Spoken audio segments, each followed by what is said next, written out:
Voilà. Donc, à chaque fois, c'est une énorme joie de nous retrouver tous ensemble, réunis par le Zoom.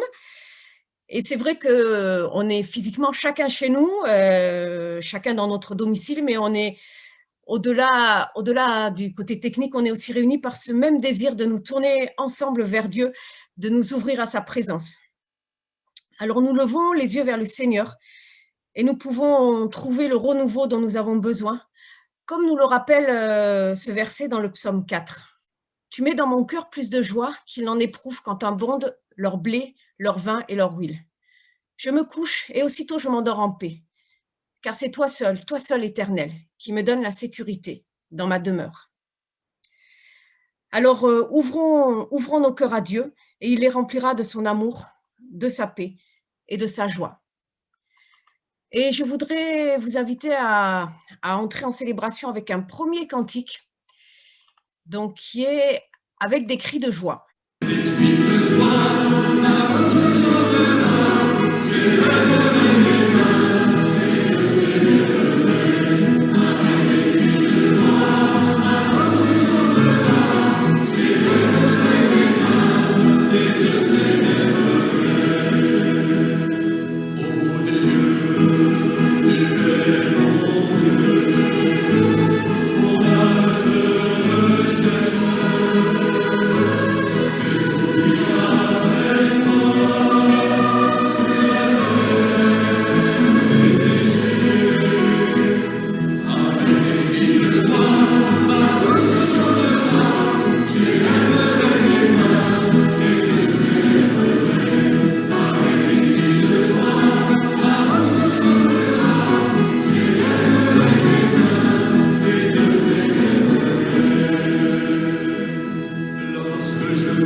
Alors, suite à ce chant, je voudrais tout simplement vous inviter à la prière.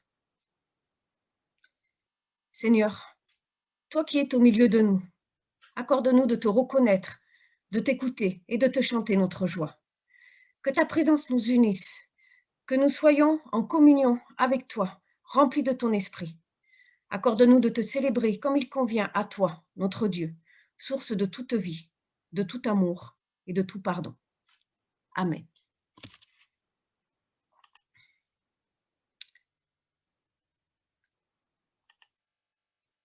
C'est maintenant le moment de la louange.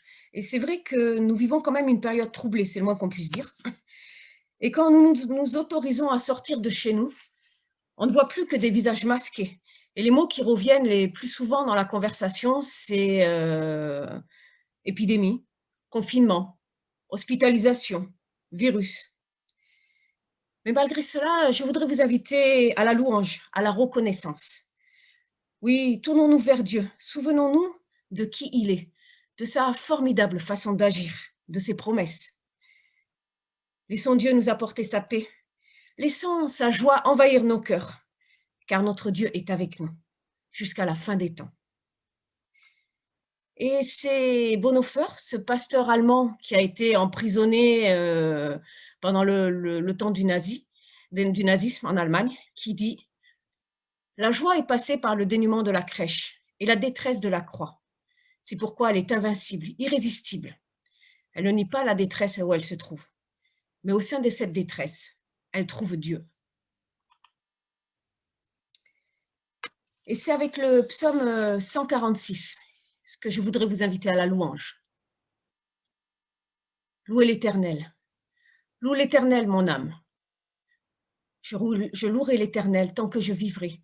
Je célébrerai mon Dieu tant que j'existerai. Ne placez pas votre confiance dans les grands, dans les hommes qui sont incapables de sauver. Leur souffle s'en va. Ils retournent à la terre et leurs projets meurent avec eux.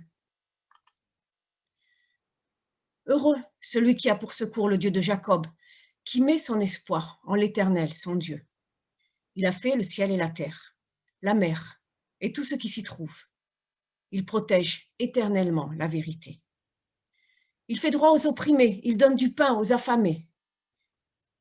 L'Éternel délivre les prisonniers. L'Éternel ouvre les yeux des aveugles.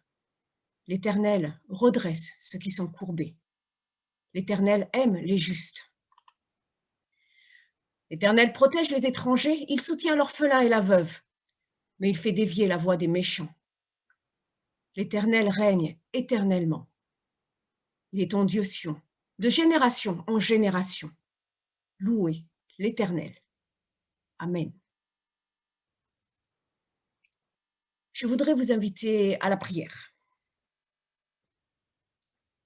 Seigneur, toi qui connais tout, toi qui vois tout, tu sais combien la période que nous traversons est difficile, anxiogène. Ce monde semble n'avoir plus de sens. Nos habitudes sont contrariées. Et il y a cette peur latente pour notre santé ou la santé de ceux que nous aimons.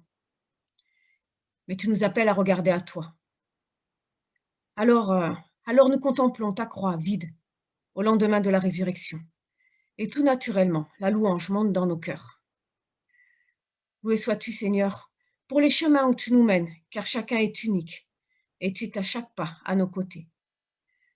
Loué sois-tu, Seigneur, pour tous ces moments de joie, grands ou petits, pour toutes les rencontres que tu mets sur nos routes.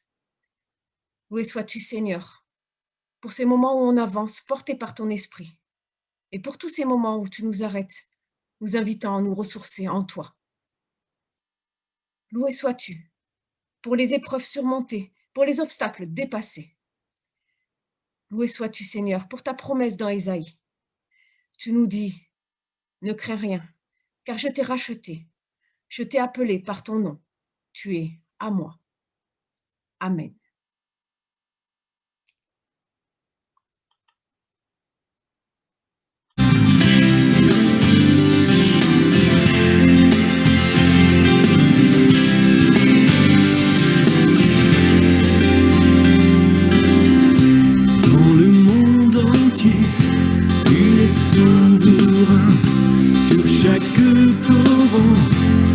Soleil couchant, mais mon seul désir, Seigneur, mon seul choix, dans ma vie sois toujours le roi, lui règne en moi, par ton pouvoir, veille sur mes rêves, et quand tout est noir, tu es Seigneur de tout en moi. Dans ma vie, sois toujours le roi.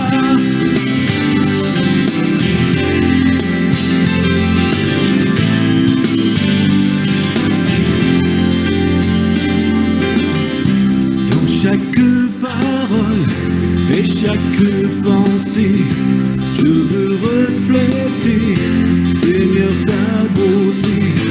Il m'est rien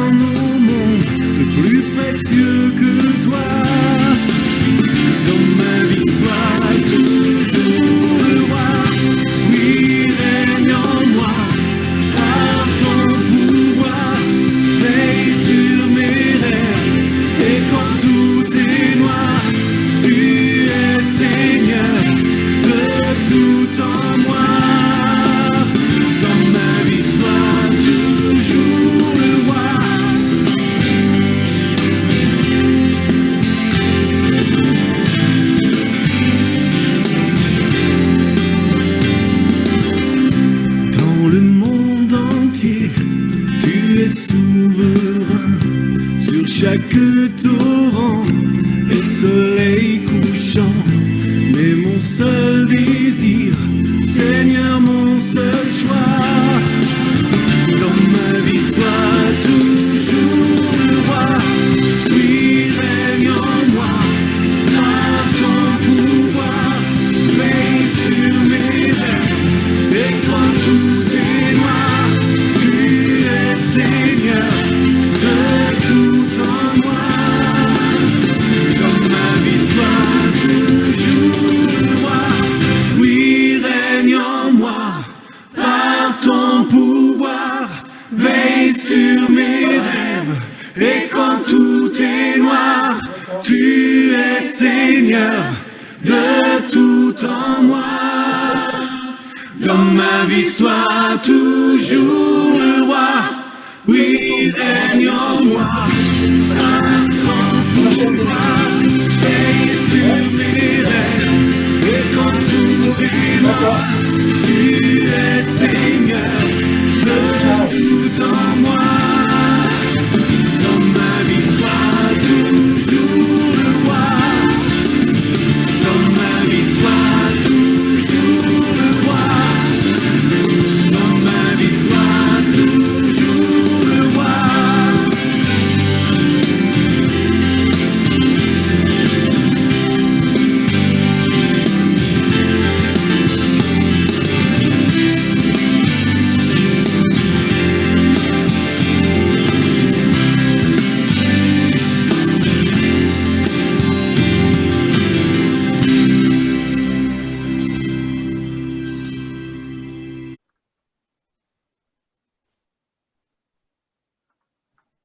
Rappel de la volonté de Dieu. Frères et sœurs, nous vivons une période critique, difficile. Nous voilà à nouveau confinés et la maladie progresse. Il y a eu aussi des attentats ces derniers temps contre un professeur des chrétiens dans des églises. Et au-delà de ces événements, les problèmes de la vie quotidienne avec leur lot d'inquiétudes, des problèmes dont nous sommes chargés dans notre vie. Nous prenons conscience de notre difficulté à nous tourner vers Dieu, à lui faire réellement confiance. Dans Matthieu 11:30, le Seigneur nous déclare « Prenez mon joug sur vous et recevez mes instructions, car je suis doux et humble de cœur. Et vous trouverez du repos pour vos âmes, car mon joug est doux et mon fardeau léger. » Je vous invite à la prière. Seigneur, lorsque nous traversons des tempêtes, nous savons que tu es là, mais nous ne savons pas toujours comment t'appeler à notre secours. Parfois, nos prières sont maladroites ou pas assez proches de ce que nous devrions te demander. Viens poser ta grâce et ton pardon sur nos vies. Éloigne de nous ce qui nous sépare de toi. Seigneur, ouvre nos cœurs au dialogue avec toi, afin que nous puissions nous rapprocher de toi, car nous avons vraiment besoin de toi. À présent, nous pouvons écouter ce chant qui nous porte à travers les difficultés. Alors j'ai choisi « Si la mer se déchaîne ».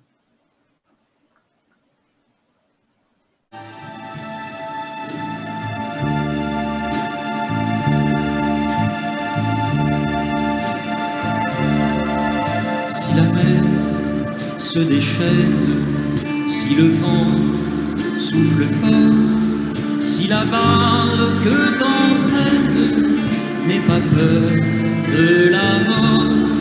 Si la barque t'entraîne, n'aie pas peur de la mort. Il n'a pas dit que tu coulerais, il n'a pas dit que tu sombrerais, il a dit allons de l'autre bord, allons de l'autre bord. Écoutez, écoutez.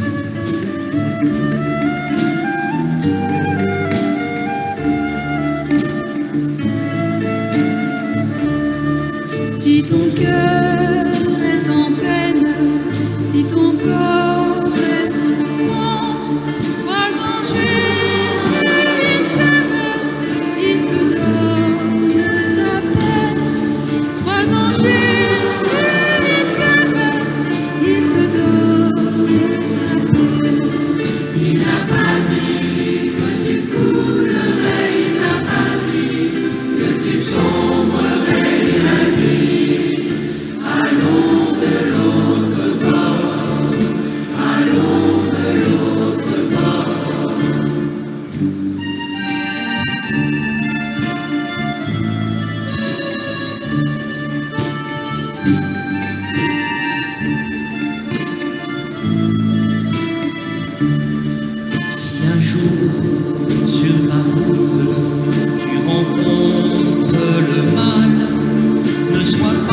continuer, Isabelle.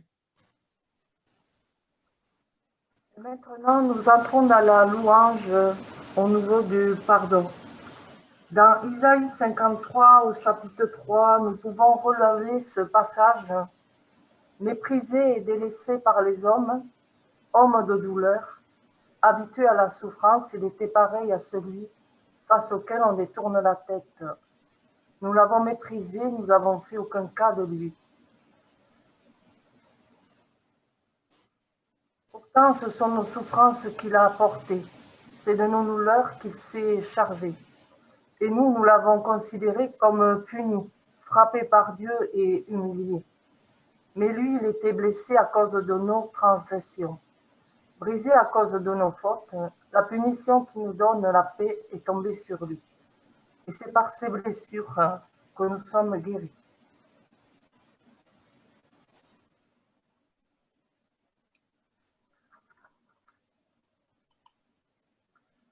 En effet, le Seigneur a porté nos souffrances, nos fardeaux. Il sait déjà ce que nous endurons.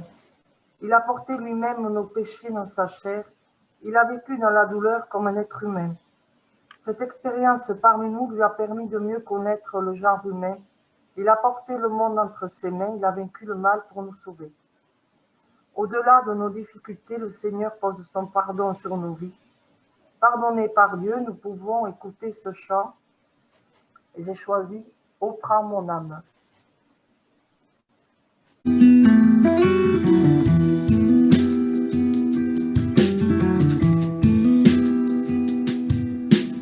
Oh, prends mon âme, prends-la, Seigneur, et que ta flamme brûle en mon cœur,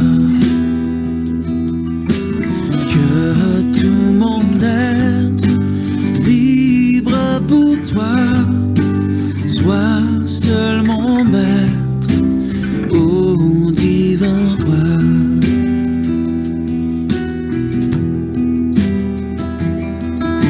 Source de vie, de paix, d'amour, vers toi je crie, la nuit, le jour, entends ma plainte, sois mon soutien, calme ma crainte, toi mon seul bien.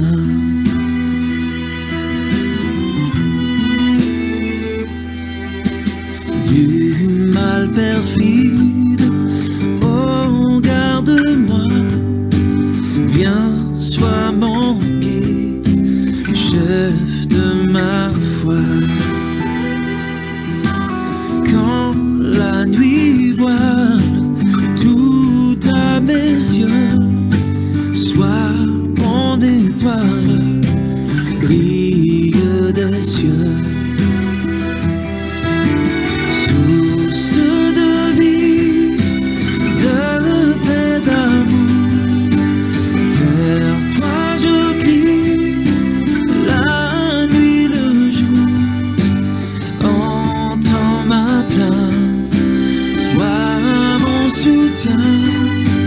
Calme ma crainte, toi mon seul bien.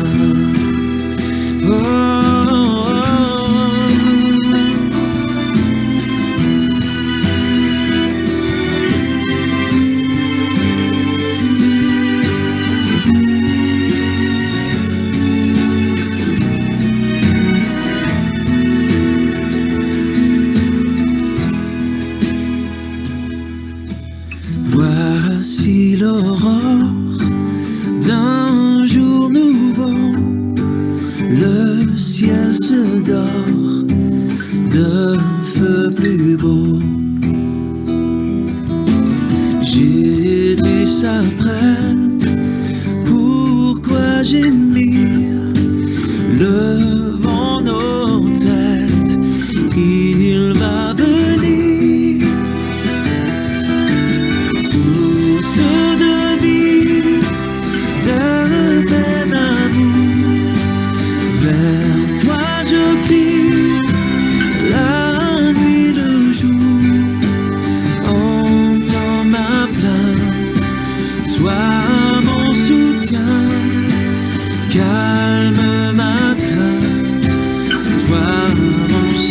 bien.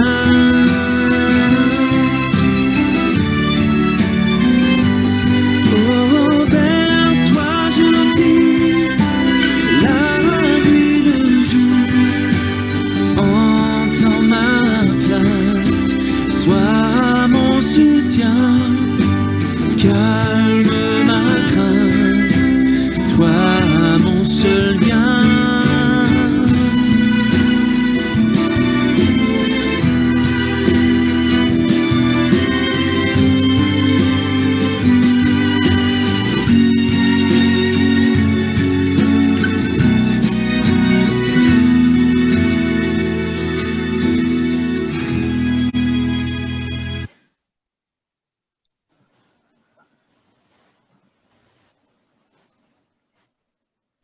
Nous sommes pardonnés en Christ, relevés par lui. Alors nous pouvons confesser notre foi. Et nous le faisons avec l'Église universelle, l'Église qui se réunit en ce dimanche matin, quel que soit l'endroit où elle se réunit et la façon dont elle se réunit, et tout particulièrement avec l'Église persécutée. Ensemble, nous pouvons dire: je crois en Dieu, le Père Tout-Puissant, Créateur des cieux et de la terre. L'Éternel règne, il est esprit, il est amour. L'amour de Dieu envers nous s'est révélé en ceci. Alors que nous étions encore pécheurs, Christ est mort pour nous. Je crois en Jésus-Christ, notre Seigneur. Il est venu chercher et sauver ce qui était perdu. Il est le chemin, la vérité et la vie, le même hier, aujourd'hui, éternellement. À ceci, tous reconnaîtront que nous sommes ses disciples, si nous avons de l'amour les uns pour les autres. Je crois au Saint-Esprit, qui rend témoignage à notre esprit que nous sommes enfants de Dieu. Nous avons été baptisés d'un seul esprit pour former un seul corps. Je crois au royaume de Dieu, à l'amour plus fort que la mort. Je crois à la vie éternelle. Amen.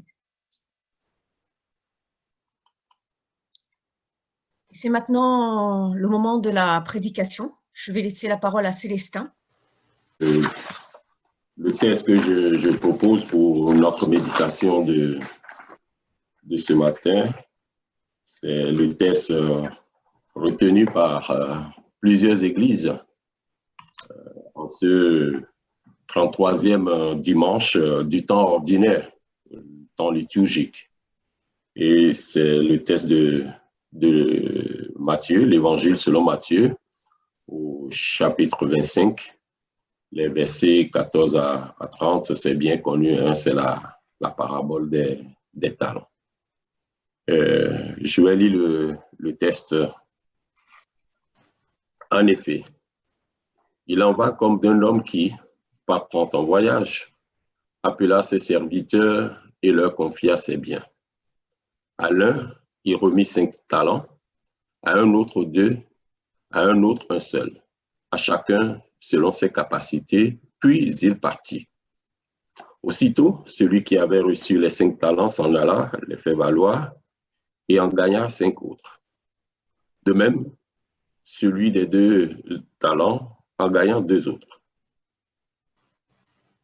Mais celui qui n'en avait reçu qu'un seul s'en alla creuser le trou dans la terre et y cacha l'argent de son maître. Longtemps après, arrive le maître de ses serviteurs et il règle ses comptes avec eux. Celui qui avait reçu les 5 talents s'avança et en présenta 5 autres en disant: Maître, tu m'avais confié 5 talents, voici 5 autres talents que j'ai gagnés. Son maître lui dit: C'est bien, bon et fidèle serviteur, tu as été fidèle en peu de choses, sur beaucoup je t'établirai, viens te réjouir avec ton maître. Ben, celui des 2 talents s'avança à son tour et dit: Maître, tu m'avais confié 2 talents, voici 2 autres talents que j'ai gagnés. Son maître lui dit: C'est bien, bon et fidèle serviteur, tu as été fidèle en peu de choses, sur beaucoup je t'établirai, viens te réjouir avec ton maître. S'avança à son tour, celui qui avait reçu un seul talent dit: Maître, Je savais que tu es un homme dur. Tu moissonnes où tu n'as pas semé, tu ramasses où tu n'as pas répandu. Par peur, je suis allé cacher ton talent dans la terre. Le voici, tu as ton bien.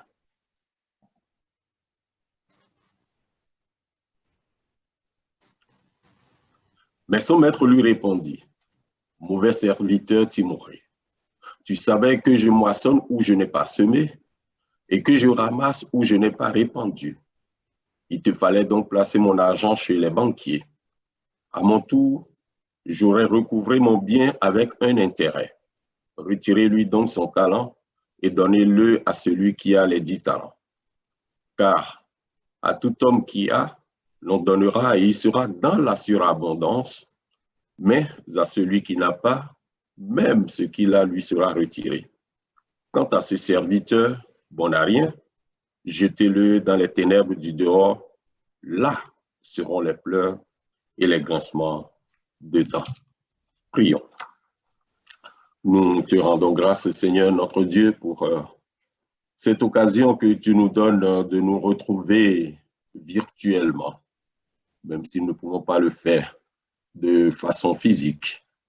Tu as promis toi-même que là où tes enfants sont rassemblés, que ce soit de façon présentielle ou distancielle, tu es là, au milieu d'eux. Et merci encore pour ce temps d'écoute, ce temps de partage.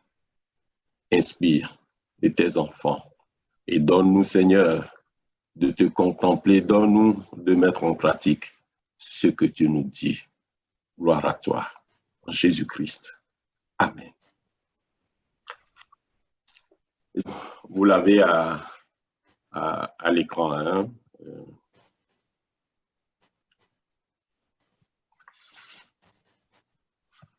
Comme je l'ai dit tantôt, vous voyez ces images qui nous parlent des talents.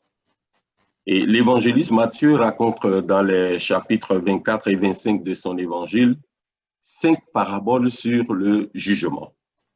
Il y a la parabole du maître de maison et du voleur, au chapitre 24.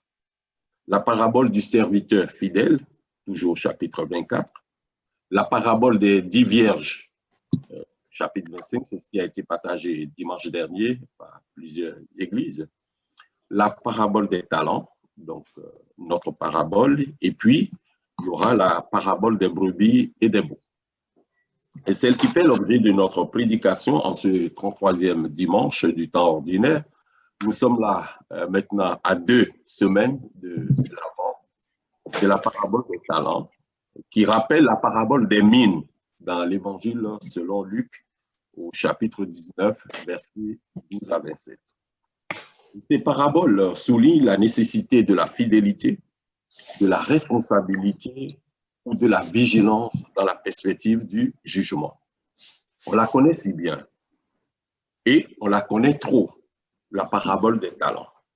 Suivant les jours, suivant les caractères et suivant les circonstances, on peut s'indigner de l'injustice apparente du maître qui donne plus à l'un et presque rien à l'autre. On peut trembler de sa dureté qui va jusqu'à enlever au 3e serviteur même ce qu'il a. N'oublions pas le contexte et ceux à qui Jésus s'adresse ici. Il s'agit des pharisiens et il emploie leur langage et leur ton. Il les traite comme eux-mêmes traitent les autres hommes et même Dieu. Alors, que se passe-t-il dans cette parabole? Dans cette parabole de Matthieu 25, 14 à 30, nous avons 4 personnages, comme vous voyez à l'écran. 3 hommes qui sont à même de proposer leur service. Un très doué et 2 autres qui le sont un peu moins. Et puis un homme riche qui a une grosse somme d'argent à faire fructifier. 8 talents.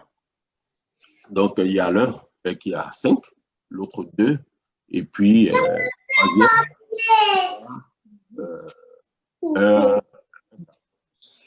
Précisons ici une chose. Dans notre test, le mot talent peut nous induire en erreur. D'abord, il n'a rien à voir avec l'emploi courant du mot talent aujourd'hui, c'est-à-dire quelque chose que l'on sait bien faire. On dit que quelqu'un a du talent. Ensuite, ce mot talent peut évoquer pour nous une pièce de monnaie et nous conduire à minimiser la somme dont il est ici. En fait, dans le contexte biblique, ce mot talent désigne un poids d'or ou d'argent et un poids considérable parce que chaque talent représentait pour un ouvrier de l'époque une vingtaine d'années de travail. Et 8 talents, c'est une somme énorme, plus de 100 années de travail. Le propriétaire de tout cet argent le répartit avec sagesse. Il essaie d'apprécier les capacités de chaque serviteur. Il lui semble judicieux de confier plus de la moitié de cette somme au premier serviteur, 5, et moins aux 2 autres. Mais même celui qui reçoit la plus petite somme reçoit quand même l'équivalent de 20 années de salaire. Et cela reste considérable. Et une fois le partage fait, chaque serviteur a une liberté totale dans la gestion de cet argent. Les 2 premiers serviteurs ont fructifié leur somme qui leur était confiée et ils ont reçu la récompense et les félicitations de leur maître. Ils ont été déclarés et qualifiés bons et fidèles, ce que nous retrouvons dans les versets 21 et 23. Ils ont pleinement profité des occasions offertes pour servir la cause de leur maître. Le 3e serviteur est pratiquement l'antithèse. Excusez-moi, je voulais afficher cette image. Bon, c'est un peu planté, c'est pas grave. Donc, le 3e serviteur, comme je le disais, est l'antithèse des 2 autres. Et focalisons un peu notre attention sur ce 3e serviteur. Je parlais tantôt de la liberté donnée à chaque serviteur dans la gestion de ce qui lui est confié. La liberté peut être motivante, mais parfois, elle peut aussi faire peur. Et c'est ce qui se passe pour notre 3e serviteur. Il est terrorisé. On lui a confié une énorme somme d'argent. Quelle responsabilité pour lui? On lui a confié tout cet argent de, comme je le disais, plusieurs années de travail. Tout cet argent, s'il le plaçait, il pourrait le perdre. On pourrait aussi le lui voler. Qu'arriverait-il alors? Que lui dirait le propriétaire qui a l'air si exigeant? Mais notre homme n'est pas très imaginatif. Il ne voit qu'une solution pour être tranquille, cacher cet argent, le mettre à l'abri des voleurs et des mauvaises surprises. Ça, ce n'est pas très difficile. C'est même très facile, tout à fait à sa portée. Alors il creuse un trou dans la terre, ni vu, ni connu. Il est sûr que cet argent ne court aucun risque. Les voleurs ne pourront pas le trouver, les banquiers ne pourront pas le dilapider, et lorsque le propriétaire reviendra, notre serviteur pourra toujours lui redonner cet argent. Maintenant, il peut penser à autre chose, continuer sa petite vie tranquille, sans grande ambition. Mais la peur, frères et sœurs, est mauvaise conseillère. Elle lui fait oublier une chose, la raison pour laquelle ce propriétaire lui a confié cet argent. Certainement pas pour le cacher, mais pour que cet argent rapporte. Car il faut rendre compte, et ça c'est ce que le verset 19 dit. Et dans l'évangile de Luc, l'ordre est formel. Le propriétaire dit, faites-les valoir jusqu'à ce que je revienne. Donc, fais valoir.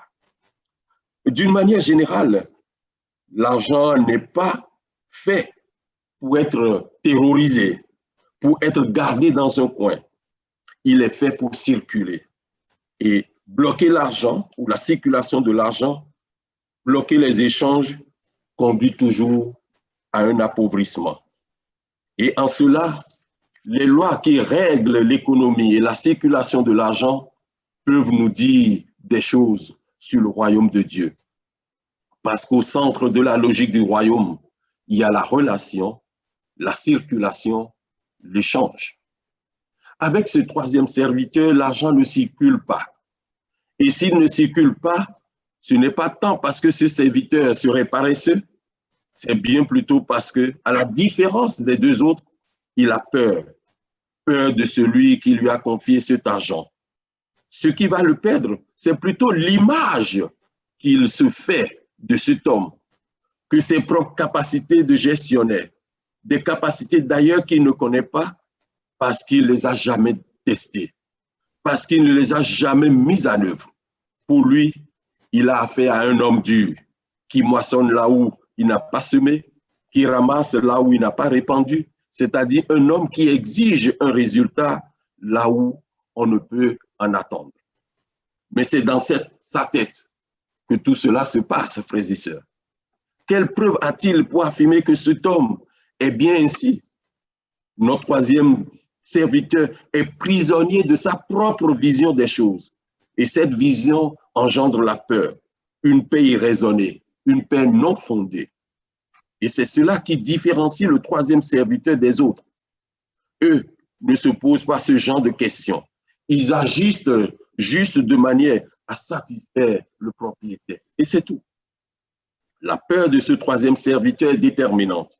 Elle change tout parce que rien n'empêche de penser que si ce troisième serviteur avait fait comme les deux autres, il aurait pu apporter un talent de plus à son maître, qui lui aurait adressé la même phrase de félicitations et la même promesse. C'est bien, bon et fidèle serviteur, tu as été fidèle en peu de choses, sur beaucoup, je t'établirai, viens te réjouir avec ton maître. La morale de cette histoire limpide, il ne faut pas avoir peur, mais faire fructifier tout ce que Dieu nous a donné.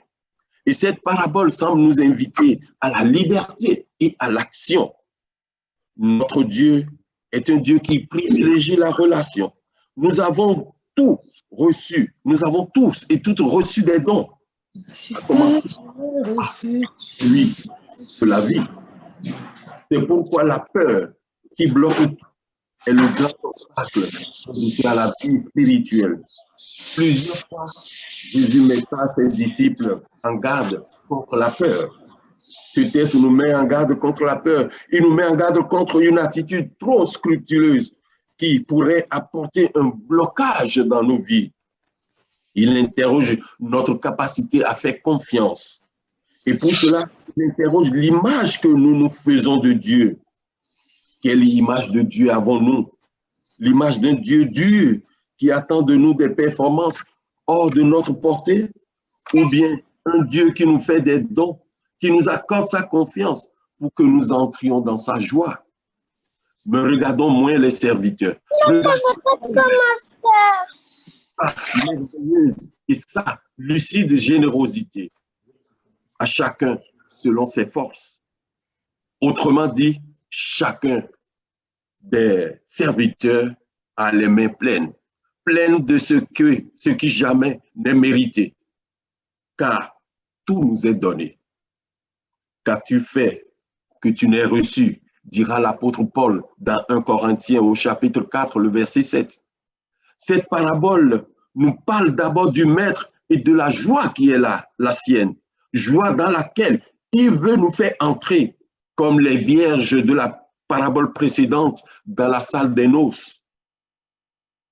Quels qu'ils soient, et quel que soit leur nombre, nos talents ne sont pas une fin en soi.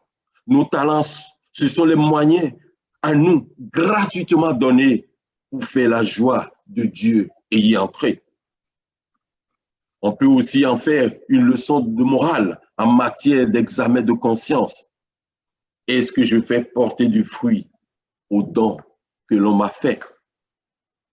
Chers amis, chers frères, Même si nous sommes sauvés, nous pouvons ressembler plus ou moins au troisième serviteur.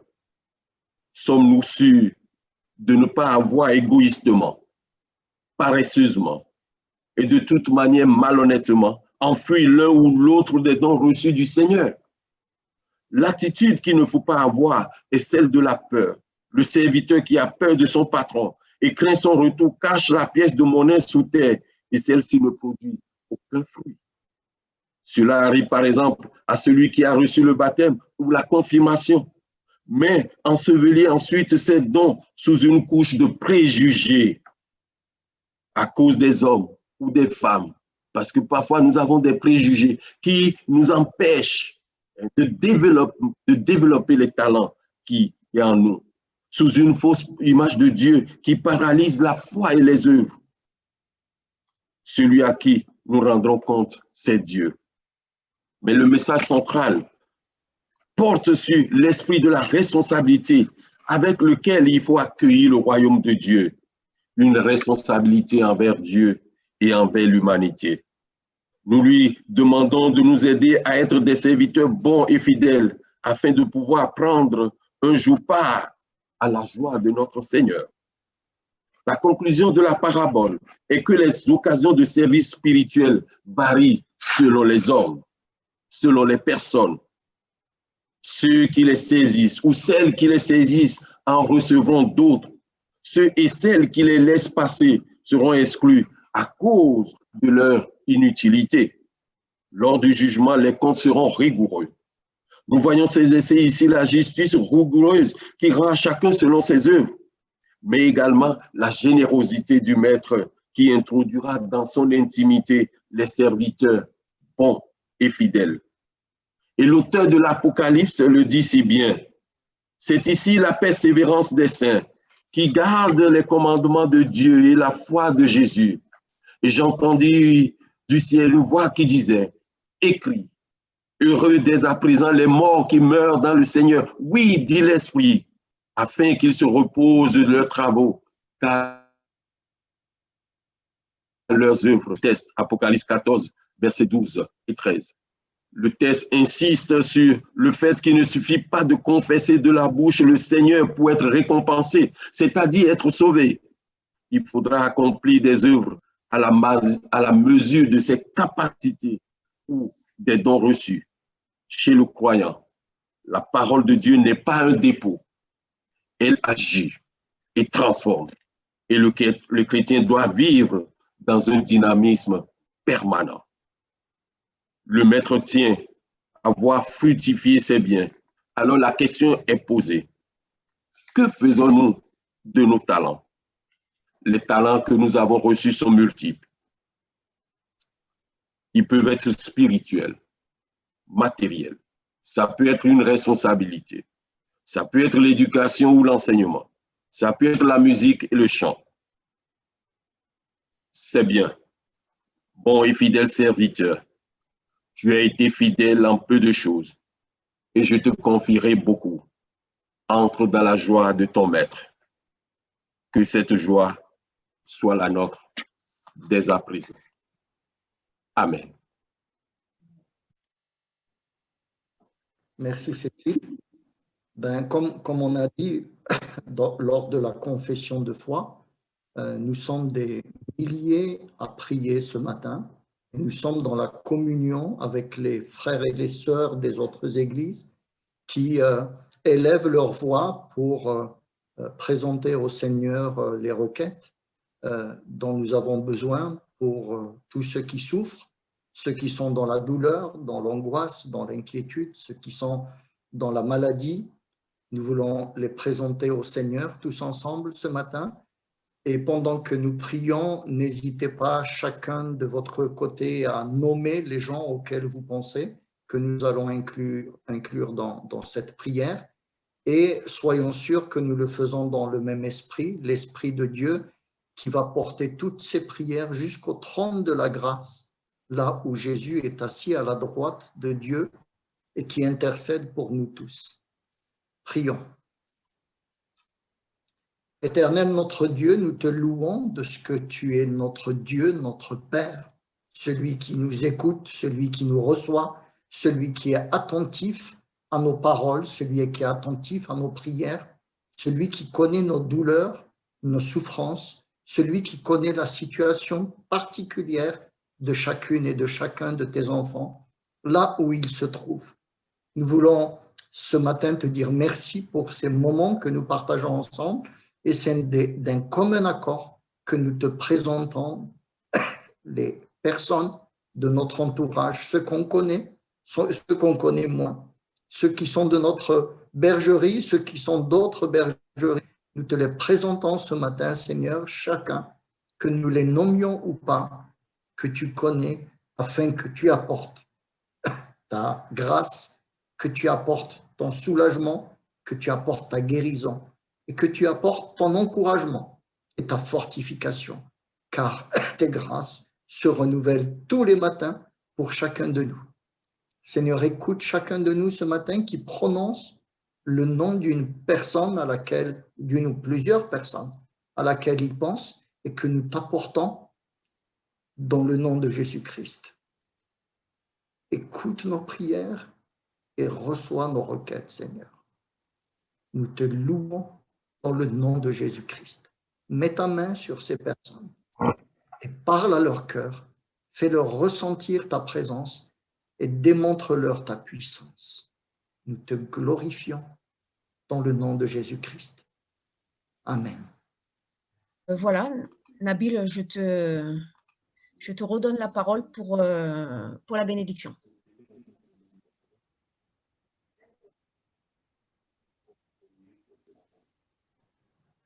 Merci, Cécile.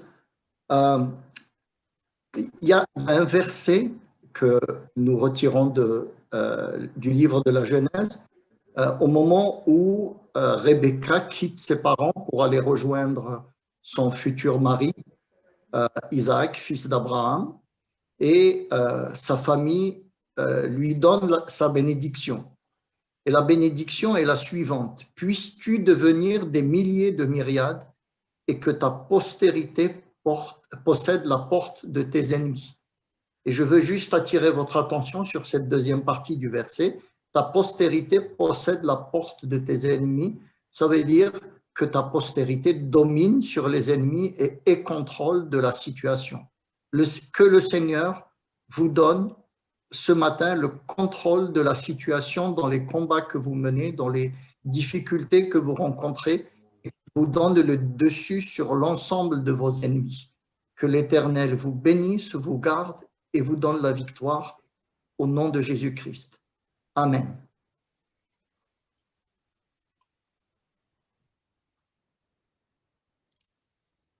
Et nous allons finir ce culte par ce dernier chant, Chaîne d'amour.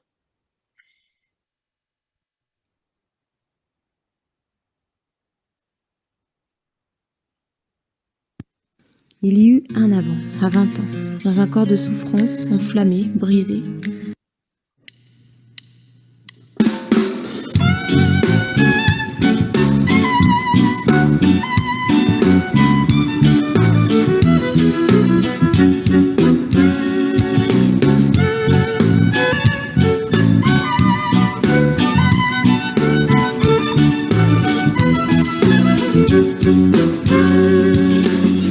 Nous sommes unis dans la famille, car Dieu nous lie à toujours par une chaîne d'amour. Concitoyens, nous sommes les siens, car Dieu nous lie à toujours par une chaîne d'amour. Nous sommes unis dans la famille, car Dieu nous lie à toujours par une chaîne d'amour. Concitoyens, nous sommes les siens, car Dieu nous lie à toujours par une chaîne d'amour. Et chacun des maillons dans l'épreuve tiendra bon, lié à toujours par une chaîne d'amour. Oui, chacun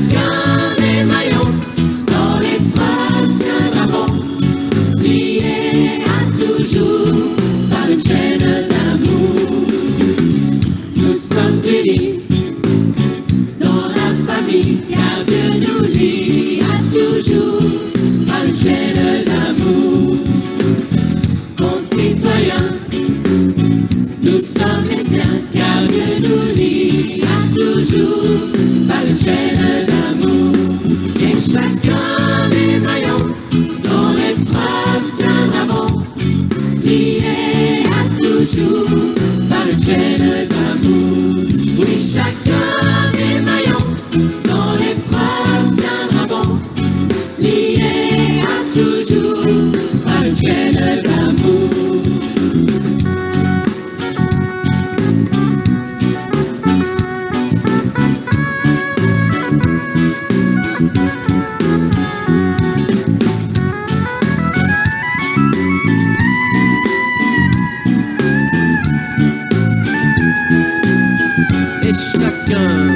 Et chacun des maillons dans l'épreuve tiendra bon, lié à toujours par une chaîne d'amour. Oui, chacun des maillons dans l'épreuve tiendra bon, lié à toujours par une chaîne d'amour. Et chacun des maillons dans l'épreuve tiendra bon, lié à toujours par une chaîne d'amour. Oui, chacun des maillons dans l'épreuve tiendra bon, lié à toujours par une chaîne d'amour.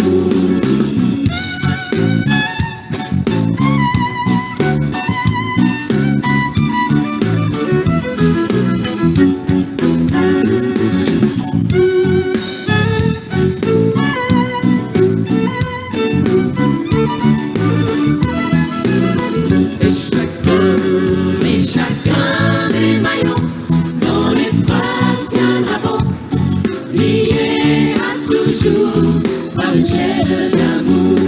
Oui, chacun des maillons dans l'épreuve tiendra bon, lié à toujours par une chaîne d'amour. Oui, chacun des maillons dans l'épreuve, C'est l'heure de se laver. lié à toujours par une chaîne d'amour. Chacun des maillons dans l'épreuve tiendra bon, lié à toujours par une chaîne d'amour. Lié à toujours par une chaîne d'amour. Lié à toujours